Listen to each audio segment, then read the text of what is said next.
Bahkan tamadun kita, bahkan kita punya sejarah panjang kita, sejarah panjang daripada ketamadunan Melayu Melaka ataupun empayar Melayu Melaka, juga ada manusia-manusia yang menjual beli maklumat dan membuka pintu penjajahan yang kita panggil sebagai sikun. Jadi takkanlah kita sebut sebagai Global Smoke Flotilla ni Mossad tak buat kerja. Semestinya Mossad buat kerja. Dia ada beza Mossad dengan Shin-Bet. Tapi bagi nanti Tuan Haikal ceritalah. Tapi Mossad ni bahasa mudahnya memang mereka akan buat kerja-kerja espionage, risikan, kerja-kerja untuk masuk dalam satu-satu tempat dan mereka akan merosakkan ataupun mengkucak-kacirkan. Semalam saya baca di berita, Menteri Iran bagi tahu bahawa sekurang-kurangnya 50 agensi, bukan 50 orang, 50 agensi yang berada dalam Iran semasa serangan ataupun semasa pertempuran di antara Iran dan juga Israel baru-baru ini. Kita tahu kan? Ada 50 agensi. Saya pun bila dengar saya punya agensi mana lagi? Kita tahu Mossad, CIA, tapi dia tak menyatakan, dia hanya kata 50 agensi. Dan sebab itu kucak kacir tuan kat Iran masa itu tengah mereka lepaskan balistik serta bernama roket-roket balistik dekat dalam Iran sendiri berlaku macam-macam sabotaj, potong elektrik, buka air pipe sampai banjir. Jadi memang ada tali barut. Jadi di GSF, Global Smoke Flotilla, Ustaz, kita tak boleh nak kata dia ni Mossad, sebab Mossad dia buat kerja clean. Diorang kalau buat kerja, mereka buat sampai 10 lapis punya, kita panggil firewall lah, 10 lapis punya chain of command, rantaian arahan. Sebab kalau seorang kena tangkap, seorang dia buka mulut, seorang lagi, biasanya dia akan terputus dan takkan dapat terus kepada orang Israel, takkan dapat terus kepada Mossad. Macam yang berlaku di Malaysia, pembunuhan seorang imam daripada Palestin di Gombak berlaku, maksudnya dia berada dalam negara kita. Nak pergi solat subuh seperti mana almarhum Syekh Ahmad Yasin, sebab subuh memang kita punya rutin, memang dia akan kaji rutin kita, memang kaji rutin kita. Ini memang pergi solat subuh sentiasa, jadi waktu sekiannya kau akan bunuh dia. Berlaku imam tu nak pergi solat subuh seperti mana rutinnya, ditembak oleh hitman ataupun pembunuh upahan. Bila ditangkap, saya sembang sendiri dengan banyak IO, pegawai-pegawai, dan tuan tu kata apa? Dia antara yang duduk dalam tim siasatan kes penembakan ataupun pembunuhan imam daripada Palestin yang tu di Gombak, yang nak pergi ke solat subuh. Dia kata, Ustaz, memang kita bertangkap, Ustaz. Seperti mana di Tunisia, yang kapal kami berlabuh di Tunisia, yang saya mampu darat tu. Pada waktu tu saya dapat sampai ke Tunisia, saya rasa itulah tempat yang paling nikmat, sebab negara Islam, negara bicara bahasa Arab, kita boleh hidup, boleh survive, cari makanan halal. Tapi rupa-rupanya dalam keadaan kegembiraan kami diuji dengan serangan drone ke atas kapal kami. Tunisia malu, tuan-tuan. Sebab apa? Negara mereka negara tentera, tiba-tiba dalam negara mereka sendiri berlaku serangan drone.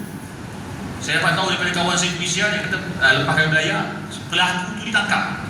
Orang Tunisia sendiri menerbangkan drone daripada dalam negara, bukan dia terbang daripada Israel negara Arab, bukan. Kalau tak, memang akan tahu, akan dapat detect melalui satelit dan sebagainya dalam negara. Berarti Mossad telah dapat jumpa kontraktor upahan dia, subkon, bawah subkon, ada subkon, bawah subkon, ada subkon, bawah subkon, ada subkon. Menkon kita tahu ni. Apa lagu? Serangan di atas kapal Tunisia, kapal kami di Tunisia, kapal family boleh berlayar, tapi akhirnya kapal itu tak boleh berlayar bila dah sampai ke perairan Inggeris. Sebagai penutup, kalau akak-akak, adik-adik perempuan sekarang kenal sangatlah Harox. Harox nama sebenarnya Haris. Saya panggil nama dia Haris. Kenapa panggil nama Harox? Sebab wrong, Ustaz. Simple jawapan dia. Haris ni, Harox ni, budak muda umur 25, dia naik kapal Adara. Kapal nama Adara. Kapal Adara ni berlayar dengan kami semua, seperti mana Tuan Haikal sebut tadi. Dia berlayar 2 hari ataupun sehari pertama tu kami kena reboot elektromagnet. Reboot elektromagnet. Apa reboot di belakang? Kapal saya kompas tak boleh pusing. Dia hilang, tak nampak. Buka handphone tak berjaya. Tapi kapten saya kata, kau jangan risau, ini tempat aku mancing. Kapal kami antara yang sampai awal. Kapal kami, kapal Sirius. Tapi kapal Adara ni tak sampai-sampai. Akhirnya bila sampai, beritahu rosak enjin. Rosak, harus dalam tu. Harus dia cerita kat saya, memang ada seorang mamat ni suspicious. Dia kejap-kejap hilang. Kalau jumpa pun dekat dalam bahagian enjin ataupun dekat ruangan enjin. Ruangan enjin ni bukan semua orang boleh masuk.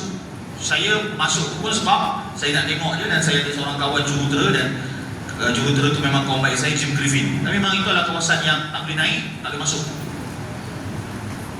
Bila kapal Adara ni rosak, diorang cari dana tambahan 18,000 euro, tak silap saya, ke 8,000 euro untuk baiki kapal. Dan GSF kata kita belayar juga sebab kita nak kejar masa pergi Indonesia. Tinggal Adara dekat Spain lagi, dan belayar rosak lagi. Sampai Harok saya kata kat saya, dia panggil saya abang, apa ni, saya ni suai lah. Harok sebetulnya akidah mana ada makna suai, dia kata. Tapi bila saya tengok muka dia, mungkin suai. Saya gurau-gurau. Nah, akidah kena jelas kan, akidah kena kulit. Sebab perjuangan ini seperti mana Tuan Haikal sebut, kalau akidah kita pun problem, kita lah punca kegagalan misi. Maka balik cerita, saya kata ke Arab, tak ada Arab, biasalah Arab, tak apa. Nanti GSF, sebab kat atasnya ada steering committee. Saya nak terjemah steering committee ni pun tak tahu, tak ada masa terjemahan. Jawatan kuasa pemandu, direct translate yalah. Jawatan kuasa pemandu, yalah steering committee, betul tu. Jawatan kuasa tertinggi.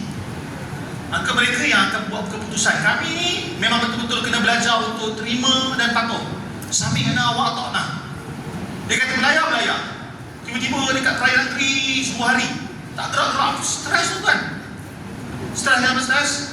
Janji-janji saya kepada orang ramai, ceramah, program, tu semua duit tu fulus. Saya tak pernah tanya bab bayaran. Tak pernah tanya bab bayaran, jangan salah faham. Saya tak pernah tanya bab bayaran. Bagi banyak, alhamdulillah. Bagi sikit, tak datang lagi. Itu je.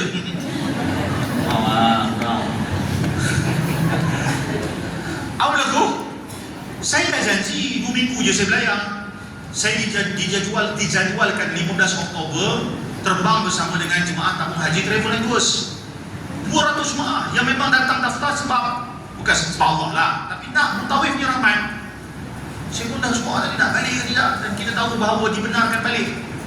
Tak boleh, kena sumut 3 hari datang perairan Greece. Tak apa-apa.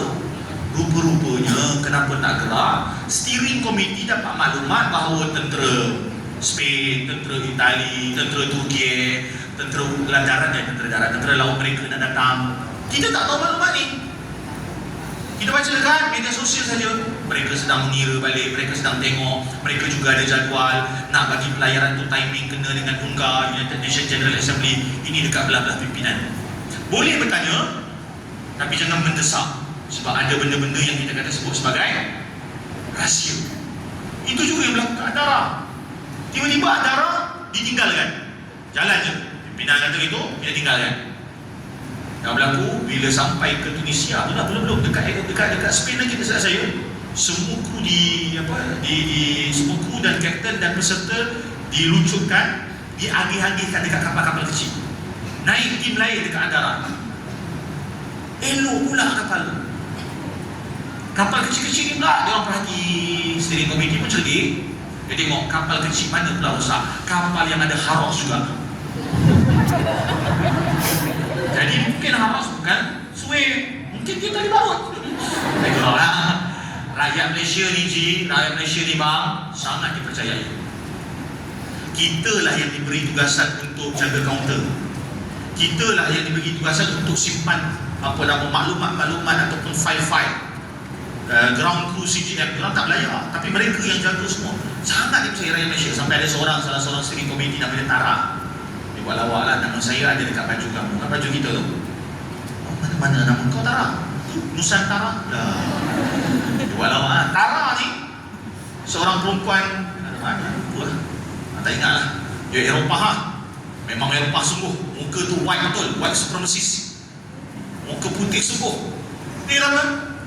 Aku dengan ini nak isytihar bahawa aku paling percaya dengan rakyat Malaysia. Aku dah cuba banyak kali. Rupanya diorang ada buat modul diorang. Dia datang kat saya, masa tu Haikal ada, dia tanya, malam ni makan apa? Dia tanya, ada Haikal ada.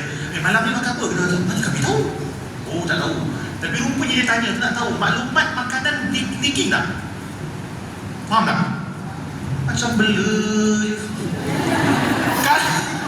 Kalau makanan punya maklumat leaking, berarti teruk dah lah keadaan ni. Menu pun leaking, nanti masalah pada caterer, pembekal. Bila pembekal catering leaking, macam kat mana, nak cari kat mana yang leaking? Akhirnya memang Tara kata, rakyat Malaysia ni aku dah buat pelbagai ujian, semua lepas.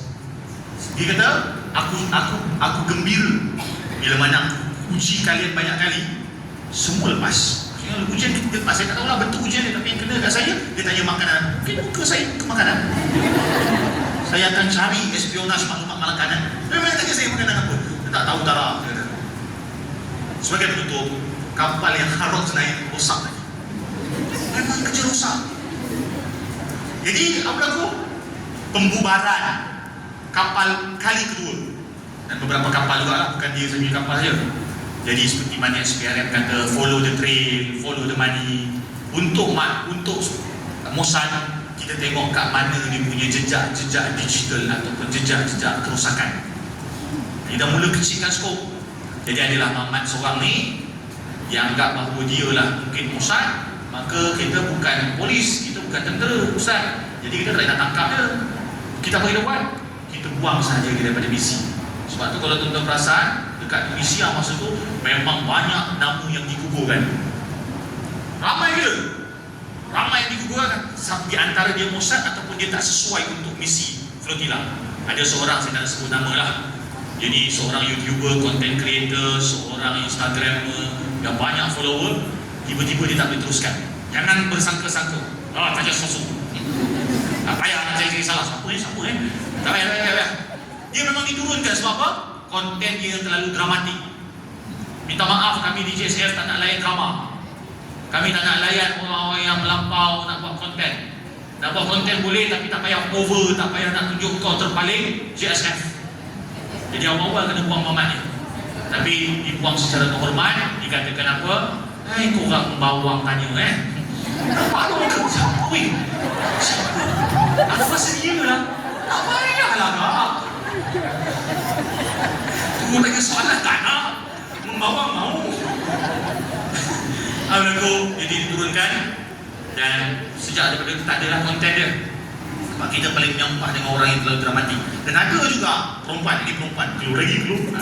Dan tadi tu tak nak beritahu lelaki perempuan, dibuang daripada GSF hanya sebab dia menari atas kapal. Dia menari gelek tu. Menari gelek. Ustaz tengok tak?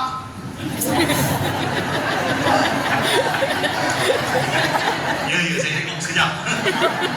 Tak boleh nak tipu pula. Ustaz nak tengok apa hal dia buang. Rupanya dia menari atas kapal. Kita tak nak orang yang menjadikan JSF sebagai pelancongan dan hiburan. Kita ada misi besar. Memanglah ada waktu tu, kita ada senggang waktu. Semestinya ada senggang waktu.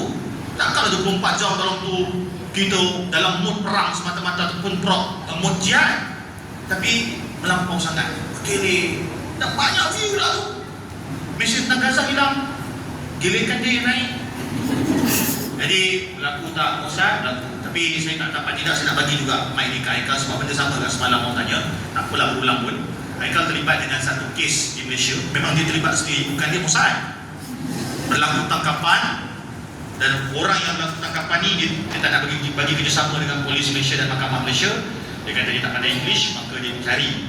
Dia kata aku nak orang yang boleh penterjemah dalam bahasa ibu. Kalau Haikal tak ada masa tu memang masalah lah. Tapi Haikal ada, bagi dengan cerita Haikal.